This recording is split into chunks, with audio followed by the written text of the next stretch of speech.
Here we are. Good evening, everyone. Welcome to Connect Africa. We are here for our weekly session every Tuesday and Thursday to analyze what's going on in the continent. So we are back again every Tuesday and Thursday. We are here with Kwame Gonza. And also sometimes we will have some featuring guests, to add to bring a wider perspective. Welcome, Kwame. Thank you so much, Malit. Thank you very much, our audience who are watching. We are glad that you are always here, to listen to us as we analyze what is going on in the continent.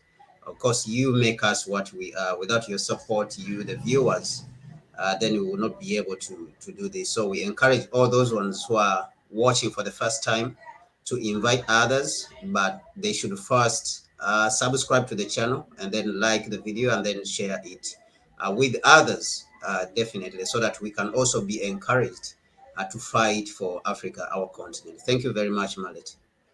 Thank you indeed, Kwame. So here, me and Kwame bring you every Tuesday and Thursday, topical issues in the continent. We analyze it like no other. We give it totally unapologetically a Pan-African perspective to what is going on, in the continent and globally that affects our continent and our people. So for today, our topic is the Vice President Kamala Harris's visit in Africa. She has been in Ghana, now she's in Tanzania. We have analyzed last week, and also we touched upon it on Tuesday, Blinken's visit. Every visit has been analyzed really on this platform.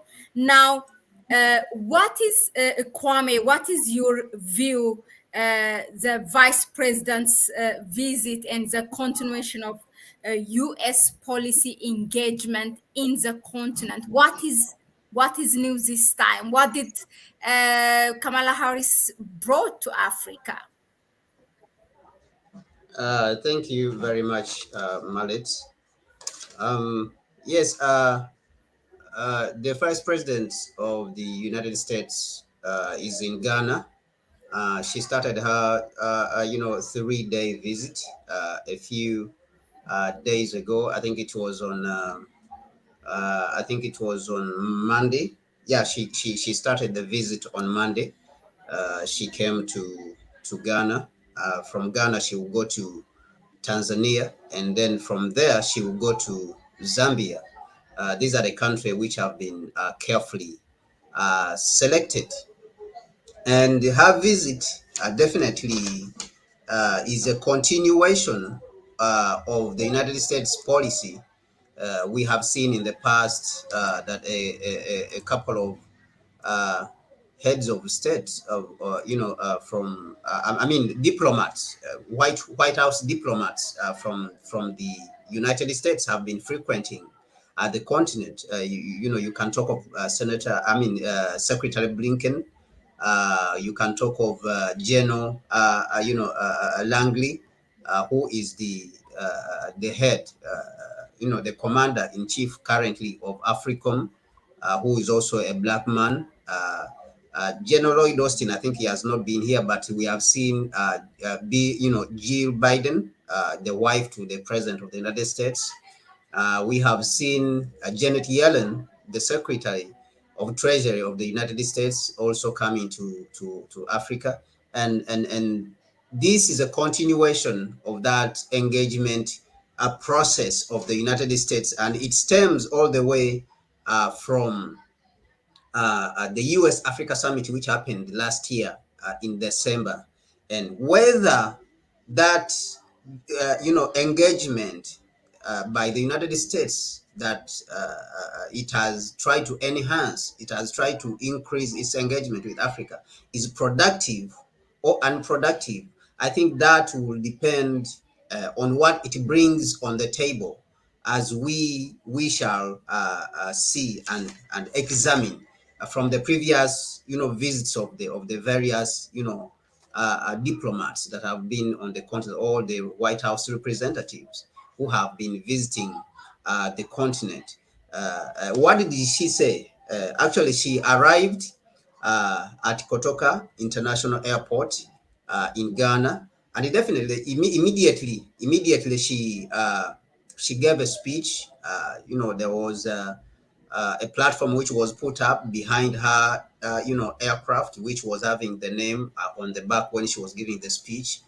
The United States of America. I think she wanted to project some sort of power, speaking in front of the United States aircraft, and the platform was made of clothes and colors of the Ghanaian kente, which is a traditional cloth. It's a very popular cloth, the Ghanaian kente. So that is how she entered, into the country in Ghana and generally in Africa. It is her first visit to Africa as a vice president, as the vice president of the United States. That this is her first visit, and according to her, what brought her it is to enhance the relationship, the United States relationship with the continent. So she talked about a lot of things. She says she's excited about the future of Africa.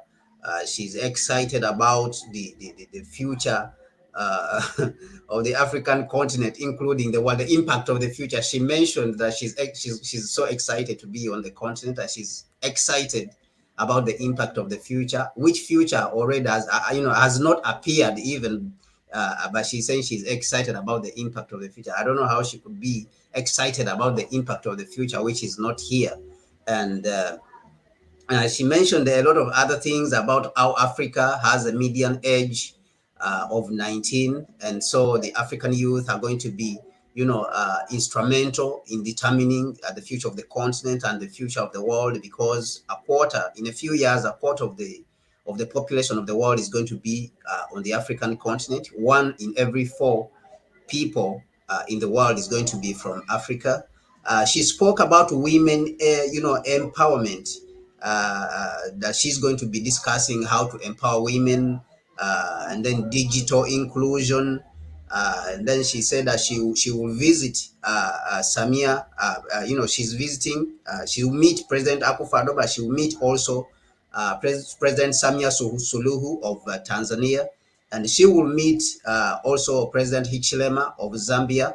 And then she will meet a couple of artists. Yeah, so these are the things which she spoke about. She gave a maiden also speech at the Black Star Square, which is an independence square in Ghana, where President Nkrumah stood to proclaim freedom for Ghana in 1957.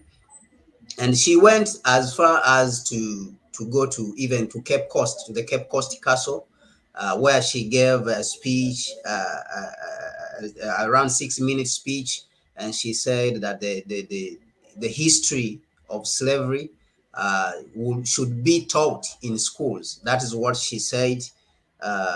Even though in her speech, you could not feel that it is really coming from the heart. It is coming from somebody's heart deep down.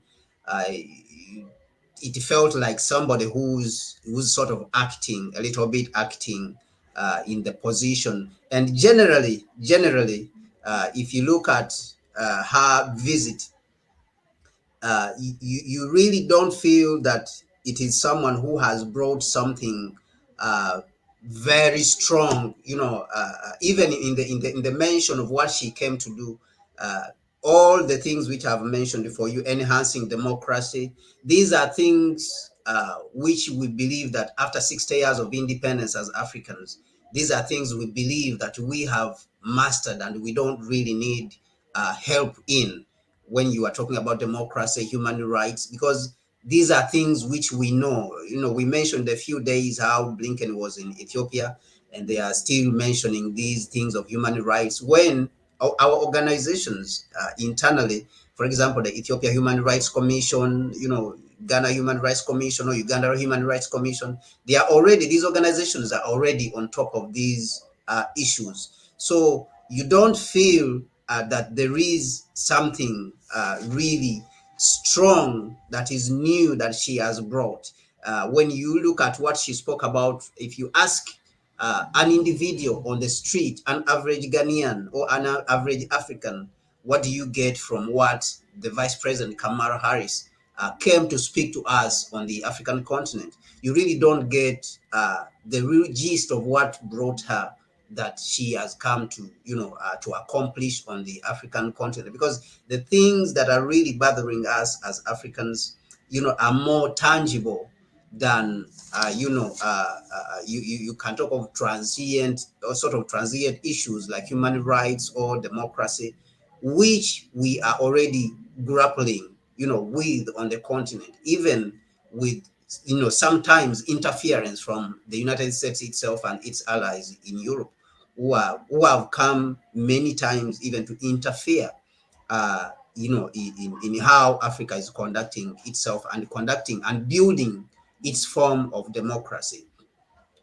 So in one of her, during a press conference, when she was asked a question, one of the questions, moments which were highlights for me, is when one of the radio station presenters, a journalist from one of the radio stations in Ghana, asked her, what do you say about the fact that the United States and the developed world, they are coercing African countries to shift away from using the resources which they have, while you people are claiming that they should move at the same pace with you who are already developed towards the direction of climate change. Africa should implement right now, the climate change measures, should care about the climate change. And in that, you people are saying that Africa should not exploit its natural resources like crude oil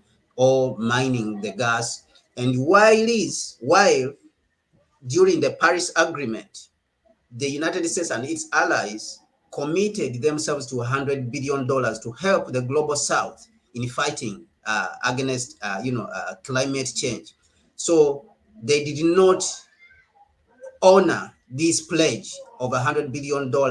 In I think the Paris Agreement was in 2014. So they did not honor that, agreement. They did not honor those pledges. So this is what the journalist asked, that you people are coercing Africa to move in the direction of clean energy, but you are not able to finance, even though you people are the ones who have polluted the environment the most. You have polluted the globe the most, and you are not honoring those pledges, but you are continuing to coerce Africa and push it, that it should not use its resources, which are the crude oil, the non-renewable energies. So she did not answer that question. She played around it, and she said she's been speaking to Congress and all that. So she tried. You see that the things which Africans care about, they were not addressed, like industrialization. Those issues were not addressed. You can see that the only thing that they were speaking about, they are just vague ideas and making vague statements like human rights, sustainability, using a lot of big words, Yeah, which really don't exactly. make, Yeah. yeah, to the normal African. So my overview is that this trip is going to be a continuation of of what she stated in Ghana, is what is going to happen in Tanzania, is the same thing that is going to happen even in Zambia. And it is also a continuation of what the other diplomats from the White House have been doing all across the African continent. You don't feel, the tangible, what is tangible, from their visit, that this is what we are going to gain, but rather you see that it is a continuation of the same preaching and lecturing Africans on what to do, where they should go, how they should move. And then also, in some cases, you can see that there is demonizing, of course, China. And one of the things, yeah, which he had to encounter was that when one journalist from the New York, I think it was from the New York Times, asked President Akufo-Addo of Ghana, I think this is where he answered really very well the question about China. They asked him, does this trip affect in any way your relationship with China, the United States and China? And Akufo-Addo answered the question very well and said that our relationship with China does not have any problem. We don't have any problem with China, and there's no in any way your relationship, our relationship with the United States will affect that of China because we have different relationships. We have our own interests. So I think that question, even though the president has his weaknesses, but he answered it very well. So you can see that they are still concerned about that. And actually, in one of their major media houses, which is PBS, they mentioned it on YouTube in one of their broadcasts that Kamala Harris is in Africa to enhance US-Africa relations and to counter China. They mentioned it. In the Western world, they are mentioning it, point blank, that she's in Africa to counter, Chinese influence. So whether that will be a success for her, I think it will depend on the tangible, the tangible results she leaves on the table, whether there is any infrastructure to speak of, because during the US Africa Summit, they mentioned $55 billion for 3 years, in 3 years, that is the pledge that they have made through their private sector and all the other organizations. But when you go back to and examine, when you go back and examine those commitments, you can see that all those commitments are going to organizations, like you said. They are going to to the United States military. When they are talking about security, for example, she pledged $100 million for the security when she was here, for security, commitment to security between Ghana, Ivory Coast. She said Ghana, Ivory Coast, Guinea, and I don't know which other country. There were 4 countries: Ghana, Ivory Coast, Guinea. I don't remember the other country, but they pledged, $100 million. So you find that all that money is going to go to the United States military. It's not coming to benefit anyone in Africa. So it's the same thing with the $55 billion, which they say they pledged during the US Africa Summit. You will find that it is going to go, that money, how it was apportioned, it is for enhancing the United States exports to Africa. It is for enhancing, they say, through USAID, through USAID, the delivery of such and such. And where you see real money that was, what you can call that tangible money that was given to Africa is some $4 million that was given, $4 million that was given to the Tony Elumelu Foundation.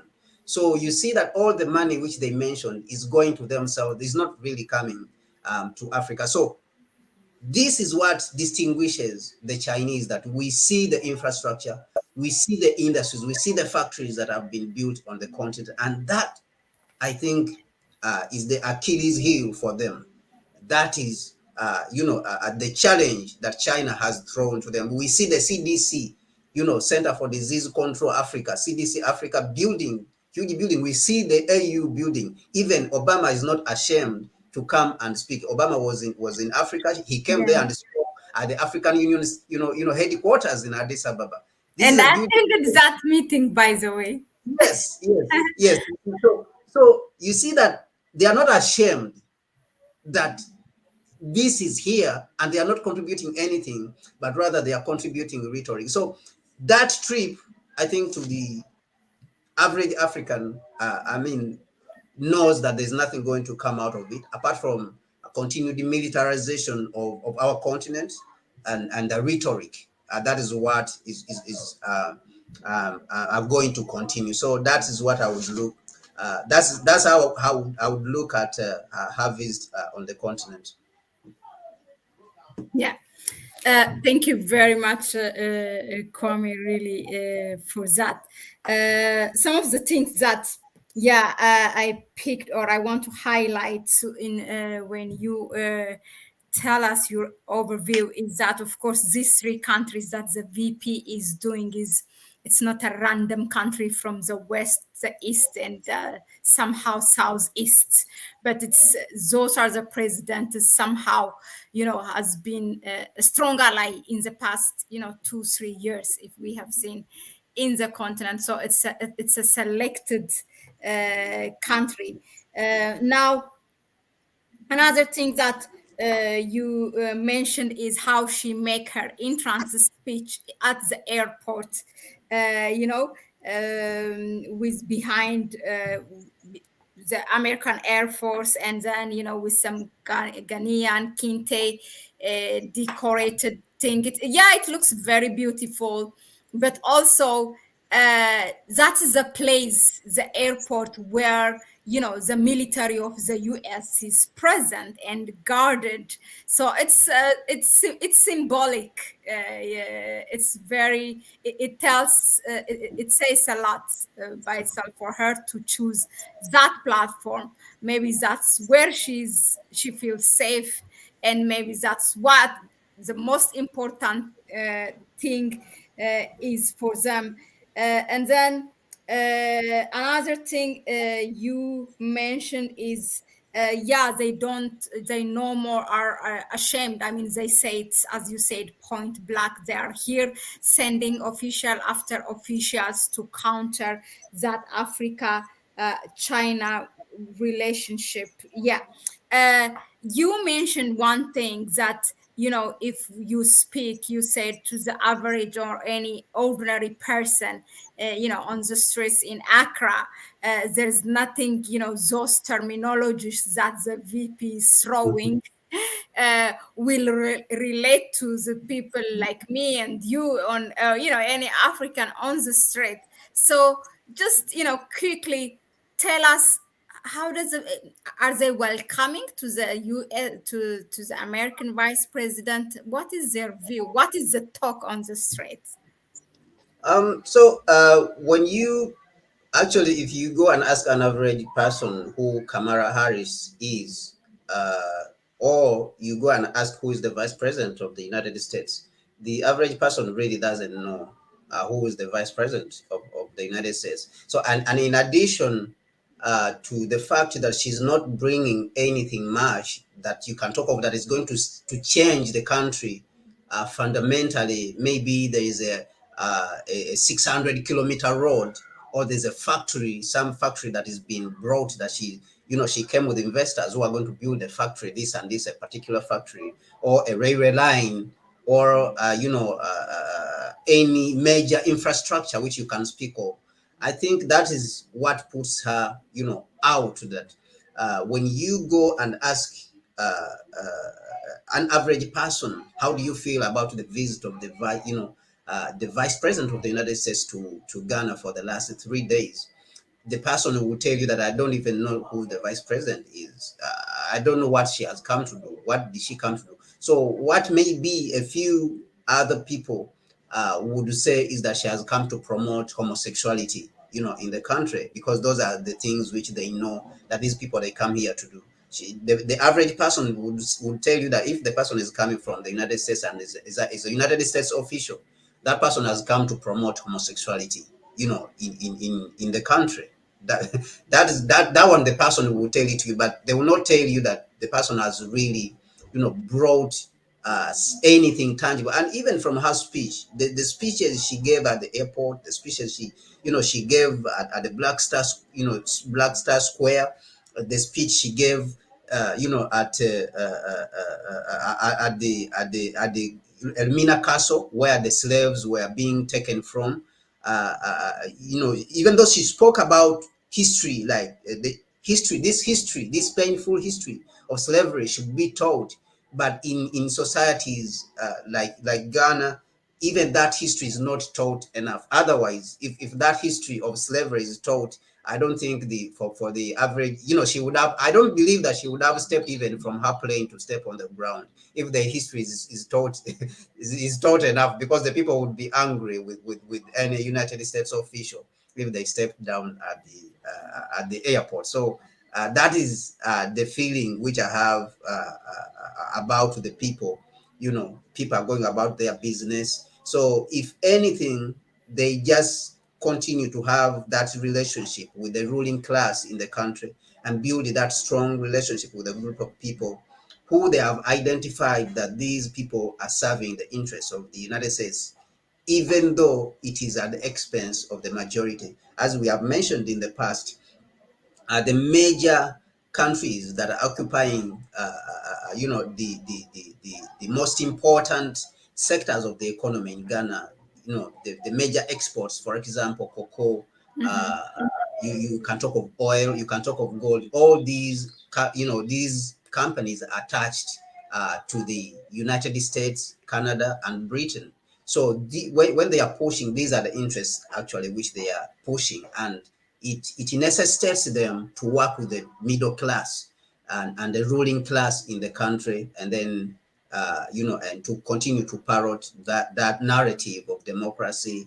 We are here to enhance relationships and all that. But to the average person on the ground, really, they don't see any use in her visit, to the country, more so to the continent.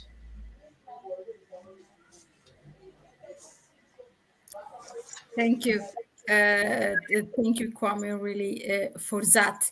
Now, I remember before we move to the next question that you have a very well analyzed much before anyone, even the Americans themselves have come, in terms with it, that dollar is really declining. The American economy is going down. The Africans have, I mean, we can trace a number of live streaming or discussions that we have made. I mean, I heard it from you before anyone else. Now everybody's these days talking about it.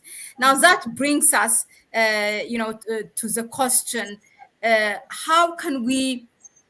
How do you see, America's relation with Africa in terms of infrastructure and other, going forward? Even it's good if I want to emphasize that you very well analyzed even those money that they are promising to fund, in hundreds of millions. But when you really break it down, nothing comes to the country or to any, infrastructure that a specific country or Ghana or Ethiopia is doing. So it actually funds their own. If there is Africom, that Africom, or any, their own project or their own company, that's why. But people expect for this to be said explicitly. They don't say it explicitly. I am saying this because when we were analyzing last time Blinken's visit, there was this money, I think, to be specific, $330 million that America promised to Ethiopia.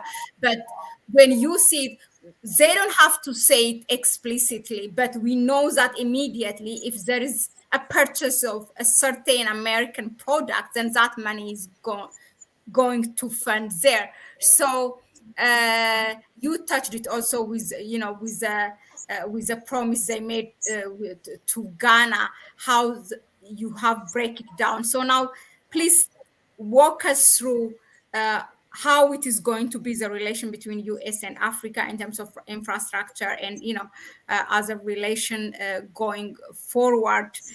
And then, if you can compare it just for the people to know what China Africa relation means, uh, how China is investing in the continent, and what America is actually, talking about and not doing anything.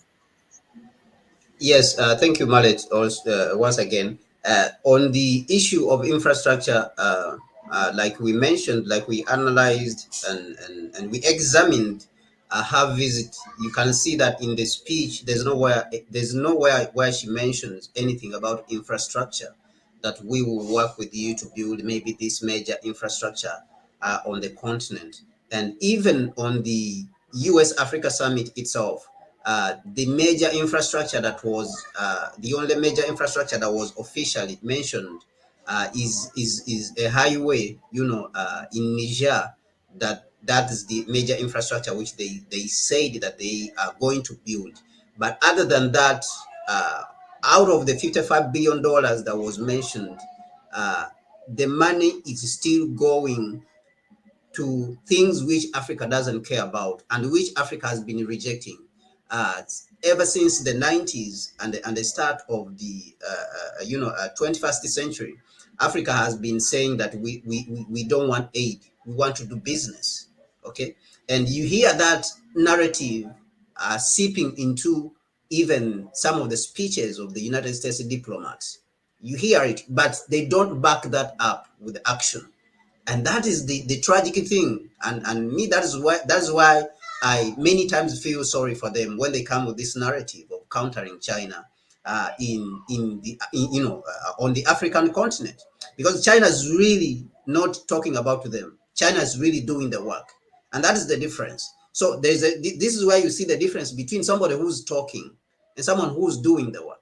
China is putting up industrial parks. China is building, for example, the railway line between Djibouti to Ethiopia. China is building railway line. The Silk Road is at full steam. China is building a $3 billion oil refinery in Ghana called Essential, by a company called Essential, which comes from China. So this is why even President Akufo-Addo himself, apart from him being fearful, but even he himself had to defend China, when a reporter when a journalist was asking a question, about China and trying to pin him down, so that he could say that he favors the United States. You see that he was able to defend China. So Africa, I see that China is going to continue to play its hand, and Africa is going to continue to depend on China for infrastructure, because China is the only, not because China is the best, but because China is the only willing partner, to move in the direction where Africa wants to move. And Africa wants to move in the direction of infrastructure. There cannot be economic development without infrastructure. Infrastructure is the bedrock of economic development. So if you are coming to Africa as the United States and the West, and you are just talking about human rights, you are talking about these things which we can do for ourselves, and then you are talking about aid, or even when you switch and stop talking about aid and you talk about business and partnership, your commitments are not forthcoming. Because if you are talking about investment and industrialization, you are talking about partnership, then let us see your infrastructure, partnerships. Let us see your partnerships in infrastructure. Let us see your partnerships in technology. Let us see your partnerships, you see, in building industries. Let us, partner in building industries for our people on the continent. But that is not forthcoming. And I'm afraid that the relationship, between Africa and the West, when it comes to industrialization and infrastructure, I think is going to continue to move in the opposite direction. And Africa is going to continue to gravitate towards those people or partners who are willing to help us to have the infrastructure like roads, have industrialization, have power plants. So I think that Africa, that is where it's going to gravitate. Railway, lines. This is where Africa is going to gravitate towards. And for our relationship with the United States and the West generally, I'm afraid that it is not going to move in the right direction where Africa desires it to be, apart from militarization and continued lecturing to Africans on how to behave. And in China, like we said a few days ago, China is going to continue to take advantage of those weaknesses within the Western camp, and unless and until they step up. But I'm also afraid that they're not going to step up because they don't have the money. You can see in France they are having demonstrations on the street because the economy is shrinking. You can see in the United States they are fighting for industries to come back to the United States from China. So they don't have the money, apart from militarization, which is the one that is wasting majority of their money. As you know that the United States defense ministry of war in the United States is allocated around almost $1 billion every year. 800 to $1 billion every year. So that's where the money is being wasted. As you have seen, they are pouring a lot of weapons in Ukraine. Weapons in a week, $40 billion. In a week, just 1 week, $40 billion in Ukraine. But when Africa is talking about infrastructure, they are not turning up, for those kind of relationship, which Africa cares about. And that is where I'm really afraid for them, and also afraid for those African leaders who want to fall, for these, empty, rhetorics. Definitely. Well, well said. You say you are afraid for them. I mean, they know what they're doing, but they continue to fool us. Just like, that you said that she has the courage, actually, the American vice president has the courage to come and to tell you, oh, slavery, the history of slavery should be. First of all, are you teaching it to the American, Black American, at least, let alone all Hmm. Black American students They in are your not. country? They are not. Secondly, you So can, that is yeah, the question. yeah, you That is come the and question. tell us to teach, and then you said a very important thing. If that is taught in Africa, that she wouldn't even be able to step in Step down. on Yes. the territory or on the She land would. She would there. not. But they have the arrogance, meaning they know us this much that we are ignorant and we are not going to do it. If really anyone is to take her seriously and do it, then she knows the consequence. They know the consequence, but still they know us very well, to what level our ignorance is. So but that's something, yeah, that kind of hit me. Uh, just Yeah, this will be our final question. We have seen that, a number of course, we have said this again and again, American officials coming to the continent, from political officials who are in the Biden administration, to celebrities, Black celebrities, in the US or in the West generally.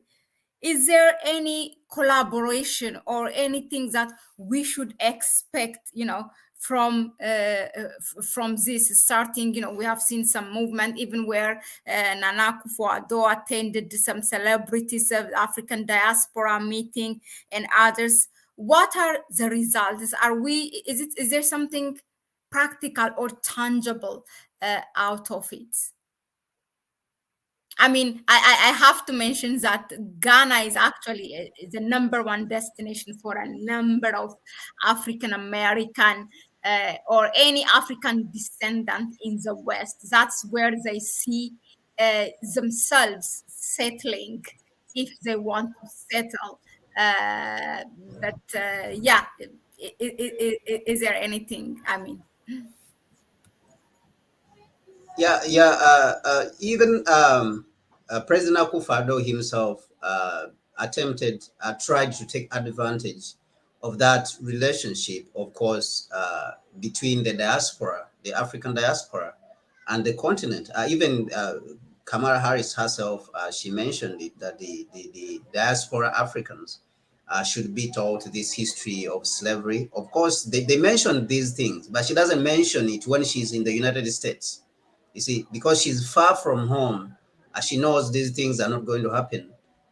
So she mentions it just for convenience's sake, because she wants to sound, of course, she wants to sound well. But in one of the, in one of the videos which I saw on Fox News, actually, the presenter came out to say that Kamala Harris is in the United, is has gone to Africa to advance, Joe Biden's interest. In the United States, they have this war between the Republicans and the Democrats. So the Democrats sort of, they have their own news networks, and the Republicans also have their networks like Fox News. So even though their interests in some cases intersect, majority of them when it comes like to foreign policy, some of them would come out and try to demonize the other, since the person is a the person is a Democrat.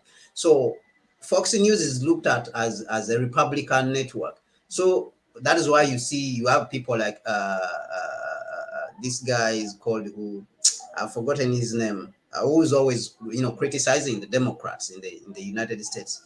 I've forgotten his name. So there is a gentleman who was on there, and he was saying that Kamala Harris is the Biden administration is using blacks, is using blacks to go to Africa to try to deceive the Africans that they care about the blacks.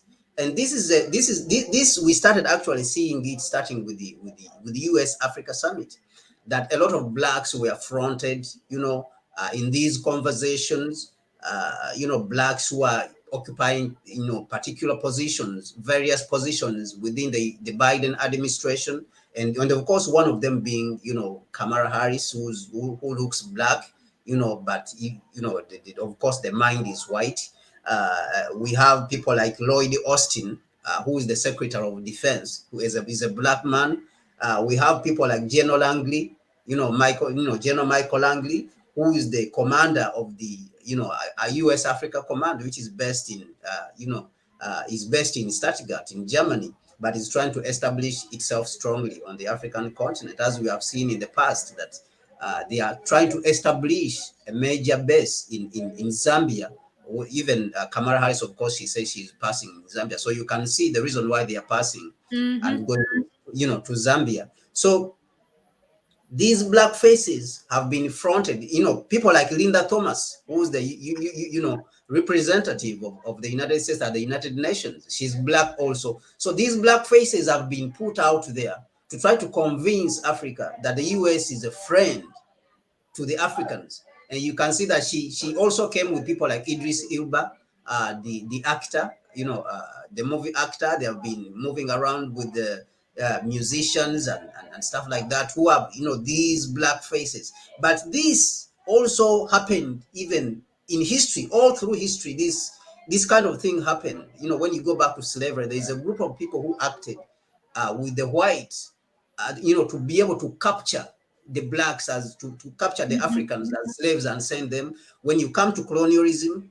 is the same scenario, that you had the chiefs and the various groups who acted with the whites in colonizing. And so it's the same, repetition, is the same history that is repeating, that we are seeing right now, that they continue to do this. But when you go back home in the United States, blacks are being treated like dogs. They are being shot every day on the streets, killed in anyhow. And people like Kamala Harris, they don't say anything about that killing.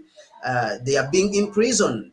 The blacks, the Africans in the United States, even though they constitute only 12% of the population, they are occupying 51% in the prisons. So is it because they are bad? Is it because the black people are bad in the United States? Is it because the Africans in the United States are bad? Not because they are bad, but it's because they have an unjust, a system.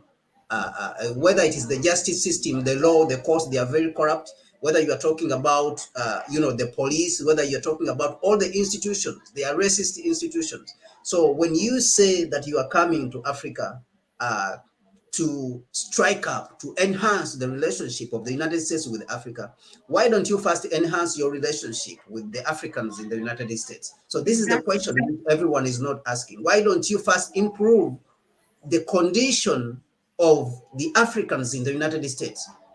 Instead, what we find is that we find like organizations like the FBI is attacking organizations that are fighting for the Africans in the United States. Organizations like the Uhuru Movement. You see, so this is ironic. Organizations like Black Lives Matter.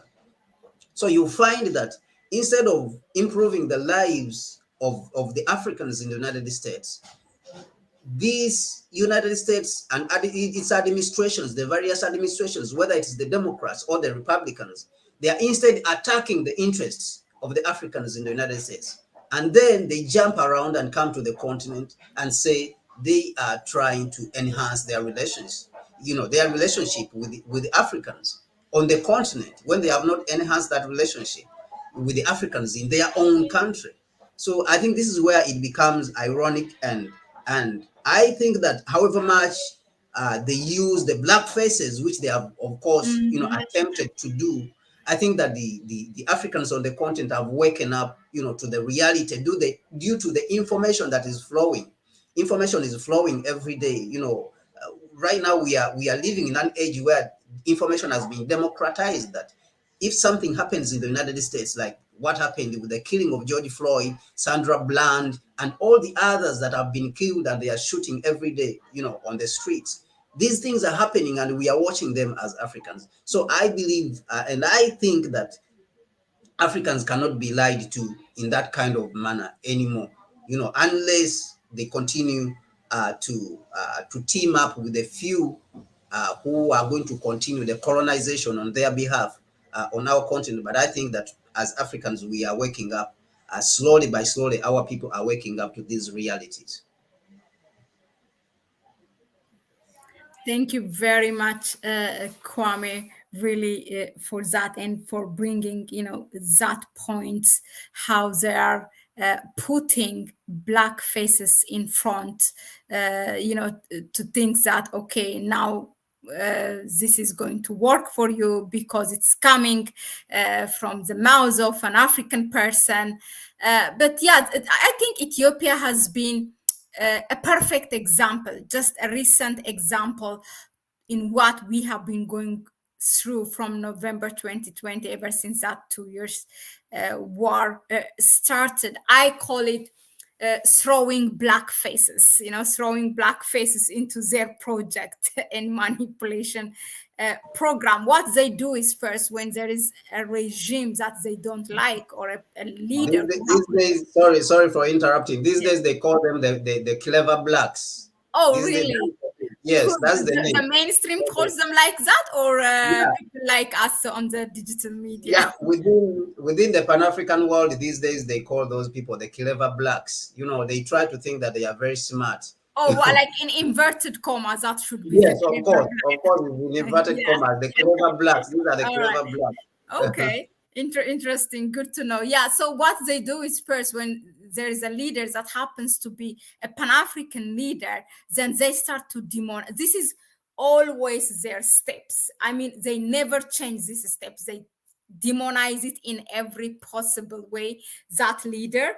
And then if that doesn't work, and still if the society or the people that person is leading are accepting and protecting that leader, and they go and destabilize your country by sponsoring rebels, and then they create war. That's how they profit. They make profit out of war. So, and then if the war still, if somehow the leader comes, come out of being a winner, just like Ethiopia did with the war with TPLF in the northern part of Ethiopia, then what they do is they become as a mediator, or they come up with a solution provider, and they put themselves in that mediation peace process, or whatever it's called. And But then, even that mallet, I think that there is a lot of even the thing is that the Africans have already now seen the contradictions. I want you to remember that our continent right now, it has more than I think we have clocked 70% literacy rate on the African continent. So that means there's consciousness within, especially the youth, as you have seen. For the last 3 years, what happened with Ethiopia, that the African people were very much able to come out and defend Ethiopia, and especially the youth. Why is this? It's because of that consciousness, and because the people have been able to see the contradictions within the imperialistic camp, within this colonial camp, that the contradictions now are clear. Look at a person like the Secretary of State of the United States. When he came to Ethiopia, for example, in the speech he mentioned that it is important for Africa to go ahead and champion its own solutions. And one of the examples is that Africa, we are seeing how important it is for Africa to champion African solutions. An example is the solutions which came out of Pretoria, where the African Union championed. But when he went out, then he started attacking, because one of the solutions which came out of this Pretoria agreement was that the government in Addis Ababa is the legitimate government that was elected by the people. And so the African Union saw it fit that the TPLF should be disarmed. And the authority in the northern part of Ethiopia should go back, to Addis Ababa. There should not be any partition of Ethiopia into small countries. But we see that, the Secretary of State of the United States, after saying this in Addis Ababa, when he flew out of Addis Ababa, then they released attacking statements, attacking the agreement that was championed by the African Union, and claiming how this group and that group, committed human rights. But these are things which Ethiopia said that we have already addressed these things. The African Union has already addressed these things. Yeah. The Ethiopian Human Rights Commission has already addressed it. So you can see that these are stark, blatant contradictions, very clear contradictions that the Africans now are able to see. Now the African people are able to see these contradictions, and they are saying, even in the Middle East, people are seeing these contradictions. And that is why you see they are crossing lines now. They want people with integrity. They want mediator. They want partners. People want partners with integrity. And that is why you are seeing that China is being welcomed even in the Middle East. You see? That is why you see that China is being welcomed even in Africa, because China doesn't pretend to come here and give aid. No, China tells you that we want to do business. We want resources. What do you want? You say, I want infrastructure. That is it. But don't come around to tell us that you are bringing human rights. But when we see where you are coming from, it is a trail of blood. You have killed numerous people across, the globe. Millions of people have died, but you're telling us that you care about human rights. I mean, these are contradictions even which Africans now are seeing. So I think that is just an addition to the point which you are making. Yeah, no, it's a good intervention. Yeah, so what I was trying to say is, if the country still stand on its feet, they don't stop. Again, what they went ahead. I mean, Ethiopia, after all these 2 years, a very destructive war, Ethiopia is still there as a nation and even stronger. So what they did is, okay, they start to continue with that genocide report, and then they set up an investigative committee consisting of Black people in it. Okay, look at it now. We have African people there. What are you going to say? I mean, it's a report that's coming from them. So they always try to use this, as I call it, throwing blackface in everything that they try to do, as if that will just shut our mouths up and we say nothing. Yeah. I think as far as Kamala Harris's visit concerned, that's it for us, because we have analyzed each official that's coming to the continent, and hers was not that big different, but in its own way. I mean, Kwame has tried to dissect everything, starting from her entrance speech at the airport of which I would rather call it Kwame Nkrumah Airport in Accra. Absolutely. But it is not. Many people in Ghana, actually, they are fighting that the airport should be renamed. Exactly. Because the airport is named after a person, a traitor who helped to overthrow Nkrumah Kotoka. Yeah. Is one of the people. So many people, especially Africans and other Ghanaians, are calling for the renaming of the airport, so that the airport will not be named after a traitor who betrayed the country of Ghana and betrayed the whole African continent. Yeah. You see, people, we are going from one talk to another one. It's so exciting, but that's a whole show.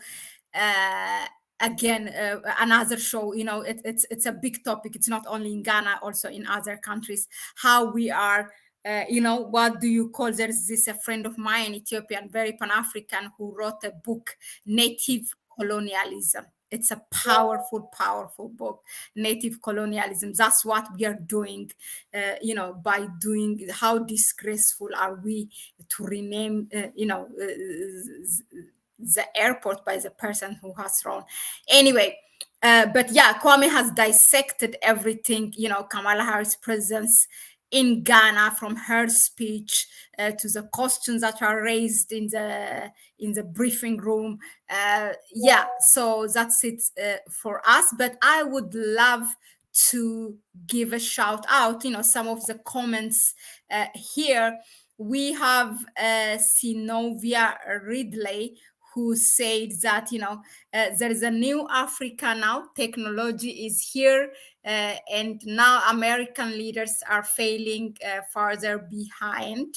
Yes, we do agree. I mean, that's one important thing. Before they take that technology away from us, either we should have our own, or we should try to use it for a good thing, to mobilize the people for a good cause. Uh, Again, we have Synovia Ridley. Yeah, speaking of those the African people, what are you doing for the questions that we raised to the African people in America? So she's saying, yeah, most of our men are. I say she. I'm not sure if it's a she. Anyway, the person comments, most of our men are in prison for petty crimes, and I never like the title Black Lives Matter, because we as people do not have to prove to anyone that our lives matter. I mean, well said. Another person commented, Godisan Magoba, even she, meaning she, Kamala Harris, has been crying like as if she was merciful to Africans. Even our Black American are being killed. Yeah. Um, Hypocrisy. Of course, that's the hypocrisy. yeah. Biden hidden behind his range, to say, or wench.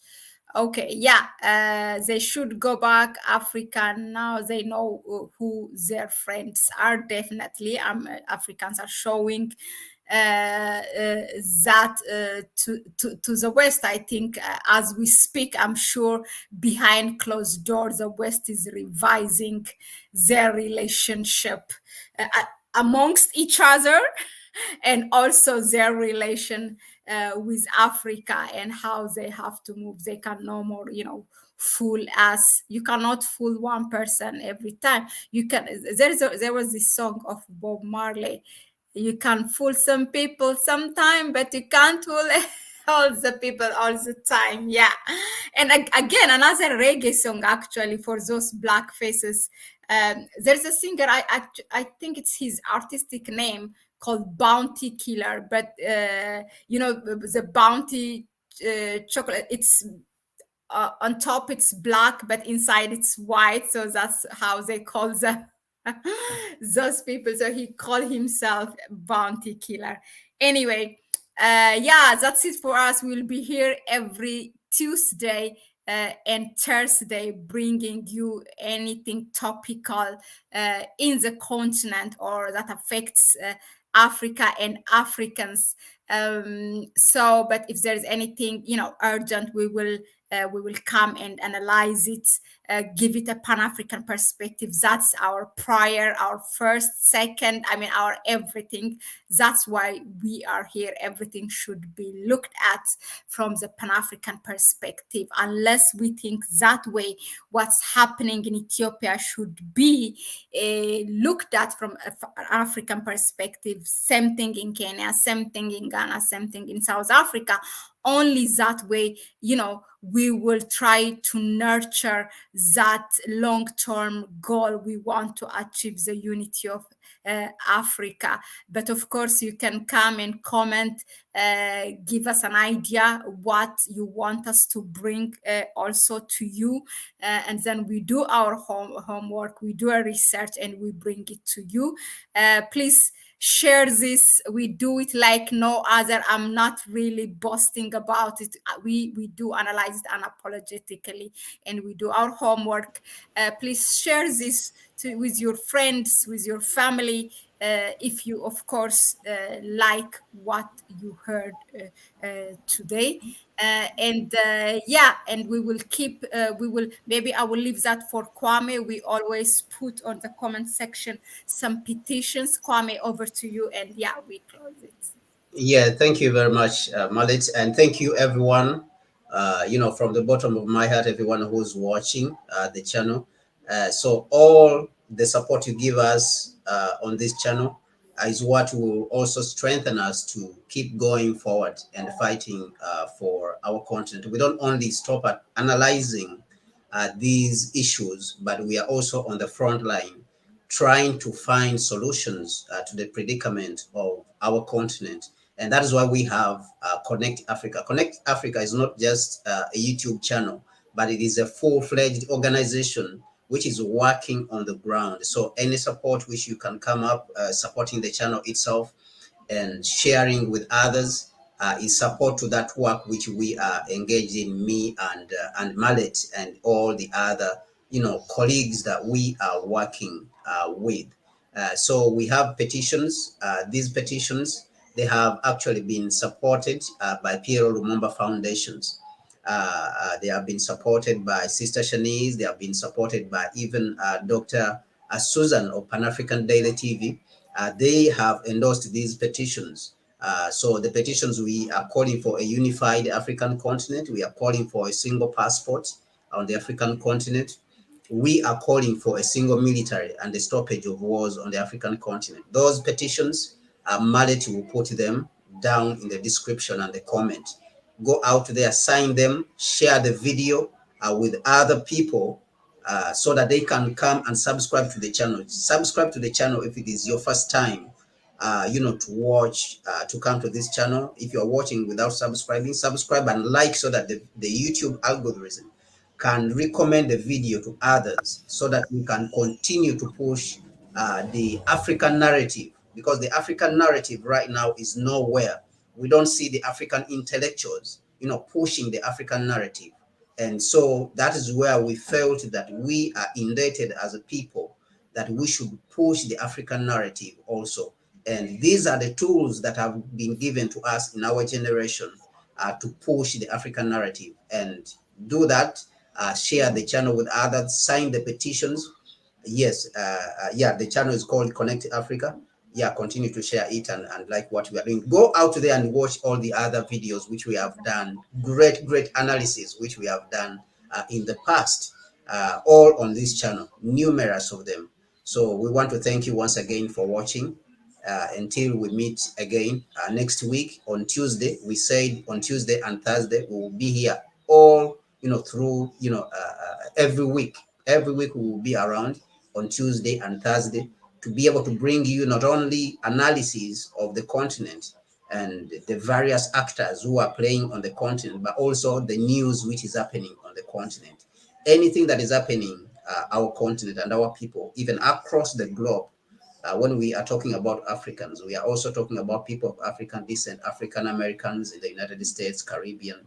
So all these are Africans in our eyes. So if you are in the United States, if you are in the Caribbean, also subscribe to the channel, because we are talking about ourselves when we are talking about Africa. We don't limit it on the continent only. So we want to thank you once again. Support the channel, contribute with whatever you have, $1, $2, $3.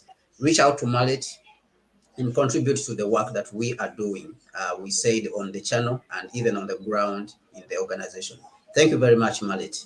Thank you, Kwame. Indeed, yeah. So that's it for us. Be a family, and you wouldn't regret it. And that your support will mean also, it's a very dynamic thing. That's the time we are in.